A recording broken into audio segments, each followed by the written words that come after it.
வடமதுரை மீனாட்சி சுந்தரேஸ்வரர் கோவிலில் ஐயப்ப சுவாமிக்கு மண்டல பூஜை.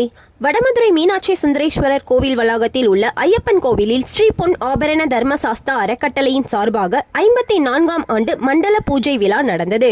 இதையொட்டி குருநாதர்கள் காமராஜ் ராமதாஸ் நந்தகுமார் தலைமையில் ஐயப்ப பக்தர்கள் 27 சைவ வைணவ ஆலய புனித தீர்த்தங்களை பால்கனி மேட்டில் இருந்து 4 மாட வீதி வழியாக ஊர்வலமாக கோவிலுக்கு கொண்டு வந்தனர். அதன் பின்னர் கோபூஜையும் 108 சங்குகள், தேங்காய், எலுமிச்சை மற்றும் மலர்களை வைத்து சங்காபிஷேகம் நடைபெற்றது. அதனைத் தொடர்ந்து மகா சங்கல்யம், வருண வழிபாடு, மகா பூர்ணாகுதி, 18 படி அபிஷேகம் உள்ளிட்ட சிறப்பு பூஜைகளுடன் மகா தீபாராதனை நடைபெற்றது. அதனைத் தொடர்ந்து புனித தீர்த்தங்களை கொண்டு ஐயப்ப சுவாமிக்கு அபிஷேகங்கள் நடத்தப்பட்டது. இதில் சுற்றுவட்டார பகுதிகளை சேர்ந்த ஏராளமான ஐயப்ப பக்தர்கள் மற்றும் ஊர் பொதுமக்கள் கலந்து கொண்டனர்.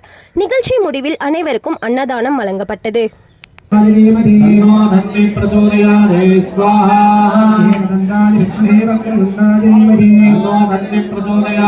स्वाहा